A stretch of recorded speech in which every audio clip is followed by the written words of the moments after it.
మీ పాత బంగారు నగల ఎక్స్చేంజ్ పై గ్రాముకు 150 రూపాయలు అదనంగా పొందండి. పాత నగకు మేము ఇచ్చే నగదు పోల్చి చూడండి. మార్కెట్లో కంటే లలితాలో అధిక నగదు పొందండి.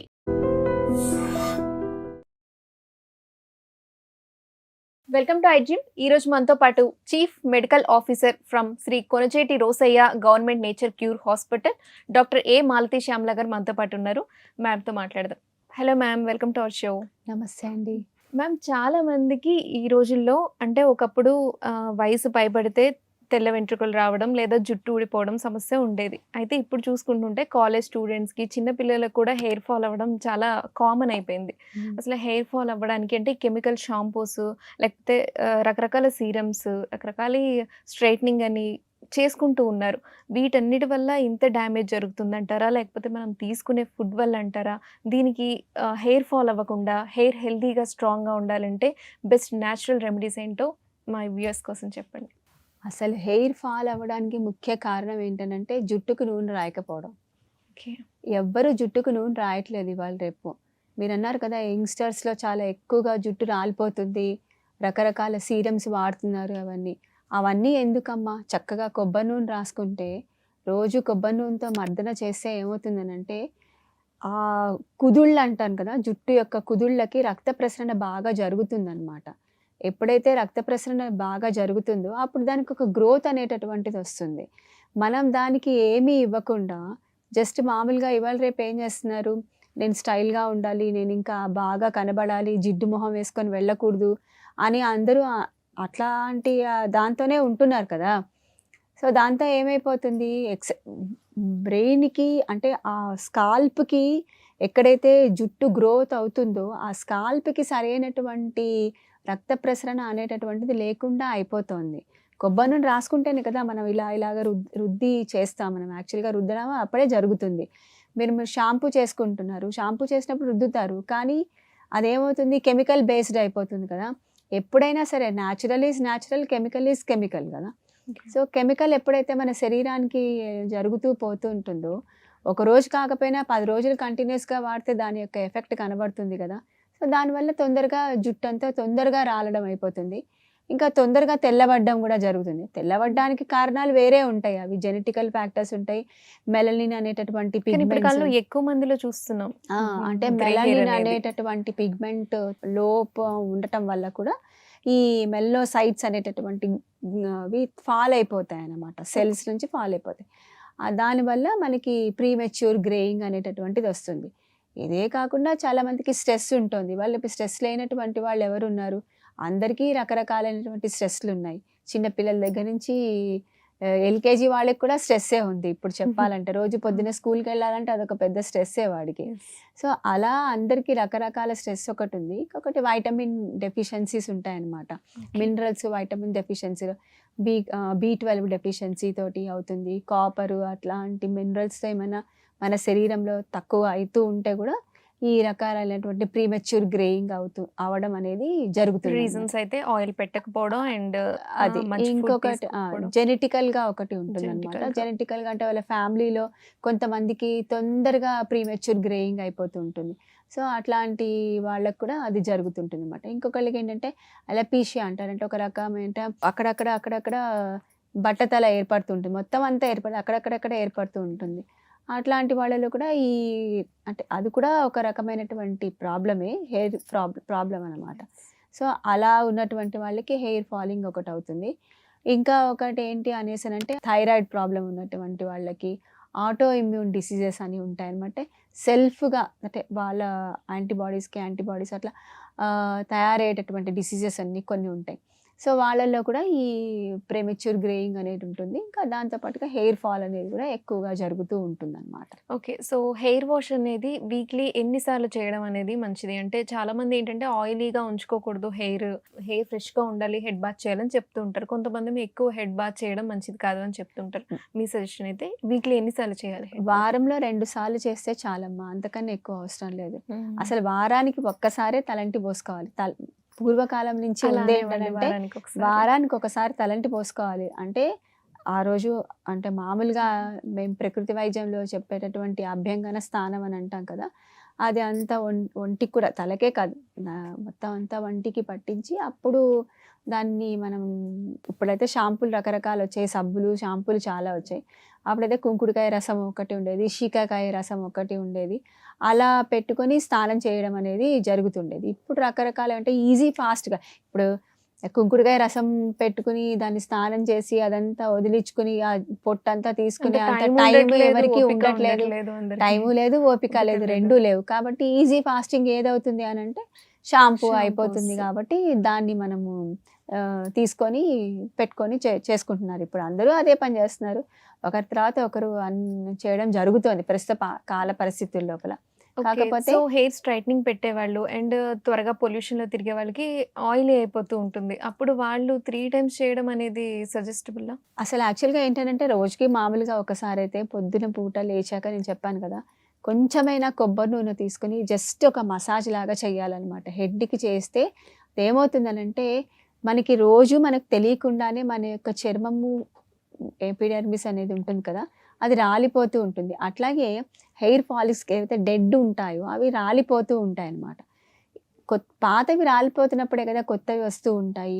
సో నువ్వు వాటికి ఒక రకమైనటువంటి శక్తిని ఇవ్వాలి. కొత్త వాటికి వచ్చే శక్తిని ఇవ్వాలి. శక్తి ఎలా వస్తుంది? ఒక పోషణ ఇవ్వాలి. పోషణ అనేటటువంటిది ఎలా ఉంటుంది?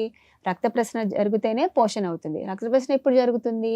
మర్దన అనేటటువంటిది ఒకటి జరిగితేనే పోషణ అనేటటువంటిది వస్తుంది అనమాట. అది ఎలా చేసుకుంటాము? ఆయిల్ కొంచెం గ్రీజీగా ఉన్నటువంటిది ఆయిల్ తీసుకోను, లేకపోతే ఒక్కొక్కసారి డ్రై మసాజ్ కూడా చేస్తూ ఉంటారు. డ్రై మసాజ్ కూడా చేసుకోవచ్చు. కాకపోతే ఏంటనంటే దీంతో కనుక చేస్తే ఇట్ విల్ బి మోర్ స్మూతీగా ఉంటుంది అనమాట. చాలా మంది ఏం చేస్తారనంటే ఆయిల్ పెట్టుకొని బయటకు వెళ్ళిపోతే నాకు డాండ్రఫ్ వచ్చేస్తుంది అనేసి అని అనుకుంటారు. కానీ అది కరెక్ట్ కాదు. డాండ్రఫ్ వచ్చేటటువంటి దాని వల్ల కాదు, మన లోపల ఉన్నటువంటి లోపల నుంచి మనకు ప్రాబ్లం ఉంటే డాండ్రఫ్ కానీ లేకపోతే అది ఇంకా సోరియాసిస్గా మారడం కానీ అట్లాంటివి జరుగుతాయే తప్ప మన లోపల లోపం ఉంటుందన్నమాట. యాక్చువల్గా ప్రకృతి వైద్య ప్రకారంగా ఏంటనంటే చర్మ వ్యాధి ఎప్పుడు వస్తుంది అనంటే మెయిన్గా మలబద్ధకం అనేటటువంటిది ఉంటే చర్మ వ్యాధుల కిందకి అది వస్తుంది అని ప్రకృతి వైద్యంలో మాకు అట్లా ఉంటుందన్నమాట. సో దానిని కనుక మనం కరెక్ట్ చేసుకుంటే ఇంటర్నల్ బాడీ క్లెన్సింగ్ అవుతే అది ఎక్స్టర్నల్ బాడీ పైన చూపిస్తుంది అన్నమాట. మ్యామ్ ఒకప్పుడు కాలం చూసుకుంటే స్కూల్కి అందరూ అంటే కాలేజ్ స్టూడెంట్స్ అదేంటి అందరూ ఆయిల్ పెట్టుకునేవాళ్ళు, బయటకు వెళ్ళేవాళ్ళు. ఇప్పుడు రాను చూస్తే స్కూల్ పిల్లలు కూడా అందరూ ప్రాపర్గా పెట్టుకుంటున్నారో లేదో తెలియదు. బట్ వన్స్ కాలేజ్కి వచ్చారు, వాళ్ళు ఇంటర్మీడియట్కి వచ్చారు అంటే మీరు అన్నట్టు ఆయిల్ పెట్టుకున్న ఒక 1 hour 2 hours ఉంచుకొని హెడ్ బాత్ చేసేస్తున్నారు. సో బయటకు వెళ్ళడం అనేది రోజు ఆయిల్ పెట్టుకొని అనేది ఇప్పటి తరంలో అయితే మనం ఎవరిని చూడము, వాళ్ళు చూడలేము కూడా అంతే. సో వీక్లీ 2 times మీరు హెడ్ బాత్ చేయొచ్చు అన్నారు. అప్పుడు ముందు ఒక 1 hour 2 hours చేసుకోవడం అంటే వీక్లీ 2 times అట్లా ఆయిల్ పెట్టుకోవచ్చు. కానీ ఇప్పుడు ఇంకొకటి ఏంటంటే ఒక రెమెడీ చెప్తాను. మొత్తం అంతా కాకుండా జస్ట్ లోపలకైనా కూడా హెయిర్ లోపల స్కాల్ప్ దగ్గర అయినా సరే కొంచెం మరీ ఆయిల్ అంటే ఒక 1/2 kg ఆయిల్ పెట్టుకోమని కాదు, జస్ట్ ఒక 200 ml 100 ml అయినా పెట్టి రోజు కొంచెం మద్దన కనుక చేసుకుంటూ ఉంటే ఆ గ్రోత్ అనేటటువంటిది కరెక్ట్గా ఉంటుందన్నమాట. ఇంకొకటి మీరు అన్నట్టుగా స్ట్రైటనింగ్ చేసుకోవాలి. ఫస్ట్ ఆఫ్ ఆల్ జడలు విరగబోసుకోకుండా ఉంటే సగం హెయిర్ ఫాల్ తగ్గుతుందండి. జడ విరగబోసుకుంటున్నారు, ఇప్పుడు ఎక్కడ పోసినా జడ విరగబోసుకుంటున్నారు. ఏ ప్రాంతం కల్లా ఎవరైనా సరే, కాలేజ్ పిల్లలు విరగబోసుకున్నారు, మీడియా ఫిల్మ్ ఇండస్ట్రీస్ కాకుండా బయట వాళ్ళు కూడా ఇప్పుడు అందరూ చాలా మంది హెయిర్ అసలు ఎవరైనా ఎందుకు విరగబోసుకోవాలమ్మా, జుట్టు ఎందుకు విరగబోసుకోవాలి? ఒకప్పుడు జుట్టు విరగబోసుకున్నారు అని అంటే చాలా తప్పు కిందగా చెప్పేవాళ్ళు. ఇప్పుడు చిన్న జుట్టు అయినా దాన్ని జడ వేసుకునేటటువంటిది ఒక పద్ధతి ఉండేది. ఇప్పుడు దాన్ని మొత్తం మనం మానేసి ఎక్కడ పోయినా జుట్టు విరగబోసుకుంటూ ఉంటే అదంతా పాడిపోయి ఒక రకమైనటువంటి శక్తి దానికి శక్తి కోల్పోతుంది కదమ్మా. దానికి అక్కడ ఎంత వదిలేసుకుంటూ పోతూ ఉంటే ఎక్కడ పడితే అక్కడ జుట్టు రాలిపోతుంటుంది. మనం ఇప్పుడు ఏదైనా ఇలా పెడితే ఏది రాదు, ఓపెన్ గా చేస్తుంటే అన్ని పొల్యూషన్ అంతా దానికే ఉంటుంది. లేదా దానికి తగ్గ స్ట్రెంగ్త్ అంటే దానికి తగ్గ ఫుడ్, దాన్ని మీరు అన్నారు కదా పోషణ అనేది ఒకవేళ అలా చేయాల్సిన సందర్భంలో అయినా సరే చేయకుండా జరిగిపోయిన కేర్ తీసుకోవట్లేదు. దానికి సరిగ్గా దువ్వటం లేదు. దువ్వకుండా జడ వేసుకుంటేనే కదా దువ్వేది, కరెక్ట్ గా దువ్వుతాము.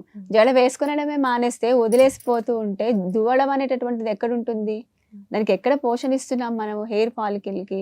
లేదా ఇప్పుడు ఏమంటారు డాక్టర్ మా దగ్గరికి అలా వచ్చి మాకు జుట్టు రాలిపోతుంది, జుట్టు పెంచడానికి ఏమన్నా ఉందా, ఏం ఆయిల్ తీసుకుంటే బాగుంటుంది, ఏం చేసుకుంటే బాగుంటుంది అని చెప్తూ ఉంటారు. దానికి రెమెడీస్ ఉన్నాయి. ఇప్పుడు మామూలుగా అయితే ఆయుర్వేదాలో మనకి ఆయుర్వేద చికిత్సలో చాలామంది చెప్తారు. మేము కూడా ప్రకృతి వైద్యంలో చెప్పేది కూడా అదే. మందార పూలు, మందారం నూనె ఒకటి, మందార ఆకులు నూనె, అది కొబ్బరి నూనెలో అంటే మంచి కొబ్బరి నూనెలో ఆకులు ప్లస్ మందారం మందార పువ్వులు, దాని తర్వాత ఉసిరికాయలు, ఇలాగా గోరింటాకు, ఇలాంటివన్నీ కూడా వేసి ఉడకపెట్టుకొని దాన్ని చల్లార్చుకొని ఆ నూనెని రాసుకుంటూ ఉంటే చాలా వరకు హెయిర్ ఫాల్ అనేది తగ్గుతుంది. డ్యామేజ్ అయిన హెయిర్ లేదా బాల్డ్ అయిన హెయిర్ కూడా ఇది పెట్టుకుంటూ ఉండాలి. యూజ్ అవుతుంది యూజ్ అవుతుంది. కానీ ఒకటి ఇంటర్నల్ గా ఏమైనా చేంజెస్ ఉన్నాయనుకోండి, అప్పుడు మాత్రం అది మనకి ఎఫెక్ట్ అవుతుంది అనమాట. ఇంటర్నల్ గా చేంజెస్ ఏం లేకపోతే మామూలుగా హెల్దీగా ఉన్నారు, ఈ పొల్యూషన్ వల్ల ఏదో రాలిపోతుందంటే then that will be okay. కాకపోతే ఏంటంటే ఏదైనా సరే మన శరీరం లోపల కరెక్ట్గా పని చేయాలి అనేటటువంటి దానికి మనం అది ఎక్స్టర్నల్ మీద మనకి చూపించడం జరుగుతుంది అనమాట. సో మనం ఇంటర్నల్గా క్లీన్ అవ్వడం అనేది ఇంపార్టెంట్. ఒక హెయిర్ వాష్ చేయడానికి అయితే మీరు అంటే ఏది చేయడం వల్ల జుట్టు ఎప్పటికీ మంచిగా ఉంటుంది అని అంటారు? ఏ షాంపూ అంటే షాంపూస్ కావచ్చు, లేదంటే ఏది కుంకుడుకాయలు ఒకప్పుడు, ఇప్పుడు మనం అనుకున్నట్టు ఎవరికి అంత టైం ఉండట్లేదు, అంత ఓపిక ఉండట్లేదు. సో ఏది యూజ్ చేయడం మంచిది? ఎందుకు కుంకుడుకాయలతో కూడా పోసుకోవచ్చు అండి. కుంకుడుకాయలు తీసుకొచ్చుకొని దాని రసం తీసేసి దాన్ని పాన్ చేసి ఓన్లీ ఫిల్టర్ చేసిన రసం ఉంటుంది కదా, దాంతో షాంపూ చేసుకోవచ్చు. ఓకే, అది కూడా షాంపూ లాగానే ఉంటుంది కదా, కుంకుడుకాయ షాంపూనే అంటాం కదా. దాని లోపల ఇంకా ఒక చిన్న కొంచెం నిమ్మకాయ పిండుకొని చేసుకున్నా కూడా, ఒకవేళ డాండ్రఫ్ ఉన్నా ఇంకేమన్నా ఉన్నా కూడా అది కూడా పోతుంది అన్నమాట. అట్లా చేసుకోవచ్చు. ఇంకా కొంతమందికి పేలు ఉంటాయి కదా, చిన్న పిల్లలకి పేలు, అవి చిన్న చిన్న ఎగ్స్ ఉంటాయి కదా, వాటికి కూడా ఏం చెప్తామనంటే వేపాకు ఉంటుంది కదా, వేపాకు నీళ్ళతోటి మొత్తం అంతా కడిగేసుకోవచ్చు. లేదు అనేసినంటే వేపాకుని గోరింటాకు లాగా రుబ్బేసేసి మొత్తం స్కాల్ప్కి అంతా పెట్టేయాలన్నమాట. పెట్టేసి ఒక 20 నిమిషాలు 30 నిమిషాలు అయ్యాక అంతా కడిగేసుకుంటూ పోతుంటే అలా చేస్తే కూడా ఆ వేప చేదుకి కూడా అవి చేస్తే అవి చచ్చిపోతాయి. వీలైనప్పుడల్లా అసలు వారానికి ఒకసారి 2 సార్లు ఎప్పుడు టైం దొరుకుతుంది. ఇప్పుడు యూజువల్గా పేలు అనేవి చిన్న పిల్లలకి, స్కూల్ గోయింగ్ పిల్లలకి వస్తాయి. వాళ్ళకి సండే రోజు ఎప్పుడైనా హాలిడే దొరికినప్పుడు చేసుకుంటే బెటర్ గా ఉంటుంది అనమాట. సో అట్లా ప్రాబ్లం ఉండదు. ఏం లేదు, వేపాకు చాలా మంచిది కదా. ఇప్పుడు వేప నీళ్ళతో మేము స్నానం కూడా ఇస్తాం. మా ప్రకృతి వైద్య చికిత్సాలయంలో మేము వేప నీళ్ళ స్నానం ఇస్తాం, వేపాకు స్టీమ్ బాత్ ఇస్తాము, హెడ్కి కూడా మేము వేపాకు పెడతాము, మొహానికి కూడా వేప స్టీమ్ ఇస్తాము, పింపుల్స్ అవి అన్నీ ఉంటాయి. సో ఏం కాదు, చాలా మంచిగా ఉంటుంది. ఓకే మ్యామ్, చాలా మంది గోరింటాకు కూడా పెడుతూ ఉంటారు. పెట్టడం మంచిదే కూడా. గోరింటాకు పెట్టుకోవడం కూడా మంచిదే. మంచి గ్రోత్, థిక్నెస్ ఉంటుంది అనమాట. అంటే హెయిర్ రెడ్ అయిపోతుంది, బట్ అందరూ ఏం చెప్తారంటే గ్రే హెయిర్ త్వరగా రాకుండా ఉంటుంది అని అంటారు. మంచిదే అది కూడా, ఎందుకంటే కుదుళ్ళని ఇది చేస్తే కాదు కదా, ఏం కాదు, రియల్ గానే ఉంటుంది. గ్రేయింగ్ అనేటటువంటిది అందరికీ వస్తుంది. దాన్ని కవర్ చేసుకోవాలంటే మనం వేరే రకాలైన రంగులు వాడుతున్నాం. రంగులు వాడిన ఎప్పుడైనా సరే మనము బయట దొరికేటటువంటి కెమికల్స్ తోటి తయారు చేసిన ఏదైనా సరే ఒకటి వాడుతున్నాము అంటే దాని యొక్క ఎఫెక్ట్ మన శరీరం మీద, మన స్కిన్ పైన తప్పకుండా ఉంటుంది. ఓకే, ఆనియన్ పెడుతూ ఉంటారు, లేదా ఎగ్ పెడుతూ ఉంటారు, వీటిలో ఇవి కూడా మంచిదేనంటారు? మంచిదే, పెట్టుకోవచ్చు. న్యాచురల్ గా దొరికేవి ఏదైనా పెట్టుకోవచ్చు, దాంట్లో ఏమీ నష్టం అయితే ఏమీ ఉండదు. కాకపోతే ఏంటంటే కొంతమందికి కొన్ని ఎలర్జీస్ ఉంటాయి. ఆ ఎలర్జీస్ ని బట్టి వాళ్ళు చూస్ చేసుకొని పెట్టుకోవచ్చు. కొంతమందికి ఎగ్ పెడితే అంత ర్యాష్ వస్తుంది అని చెప్తుంటారు. కొంతమందికి అలోవెరా పడదు, కొంతమందికి ఎగ్ పడదు, కొంతమందికి ఉసిరికాయ పడదు, చాలా మందికి కొంతమందికి గోరింటాకు పెట్టుకుంటే ఎలర్జీ వస్తుంది అని అంటారు. సో వాళ్ళకి ఏది సూటబుల్గా అవుతుందో దాన్ని చూస్ చేసుకొని పెట్టుకోవచ్చు. కానీ న్యాచురల్గా దొరికేటటువంటివి ఏదైనా తలకి పెట్టుకొని తర్వాత స్నానం చేస్తే మంచిగానే ఉంటుంది. ఓకే, అందరికీ యూస్ఫుల్ రెమెడీస్ చెప్పారు. Thank you so much ma'am. Thank you. నమస్తే.